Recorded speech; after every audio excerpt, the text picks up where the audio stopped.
ഭൂനിയമങ്ങളിലെ പരിഷ്കരണമാണ്. ഭൂമിയുടെ ലഭ്യതക്കുറവ്, ഭൂമി സ്വായത്തമാക്കുന്നതിനുള്ള പരിമിതികൾ, നിയമപരമായ വ്യക്തതയില്ലായ്മ എന്നിവയാണ് കേരളത്തിലെ വ്യാവസായിക അടിസ്ഥാന സൗകര്യ അഭിലാഷങ്ങൾക്ക് ഏറ്റവും വലിയ തടസ്സം.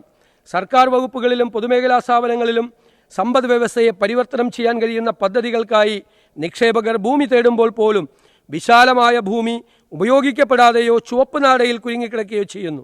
ഈ ഘടനാപരമായ വെല്ലുവിളിയെ അഭിസംബോധന ചെയ്യുന്ന സമഗ്രമായൊരു ലാൻഡ് മാനേജ്മെൻറ്റ് നയം സർക്കാർ രൂപീകരിക്കും. വകുപ്പുകളുടെയും പൊതുമേഖലാ സ്ഥാപനങ്ങളുടെയും മിച്ചമുള്ളതും ഉപയോഗിക്കാത്തതുമായ ഭൂമി ഉപയോഗിച്ചൊരു ലാൻഡ് ബാങ്ക് സൃഷ്ടിക്കുന്നതിനായി ഒരു ലാൻഡ് മാനേജ്മെൻറ്റ് ഫ്രെയിംവർക്ക് ഉണ്ടാക്കുകയും ആവശ്യമായ നിയമനിർമ്മാണം നടത്തുകയും ചെയ്യും. മുൻകാലങ്ങളിൽ പ്രസക്തമായിരുന്ന ഭൂനിയമങ്ങൾ പരിശോധിക്കുകയും കാലാനുസൃതമായ മാറ്റങ്ങൾ ആവശ്യമായവ പരിഷ്കരിക്കുകയും ചെയ്യും. ഭൂപരിഷ്കരണം 2 എന്നാണ് ഇതിന് പേരിട്ടിരിക്കുന്നത്.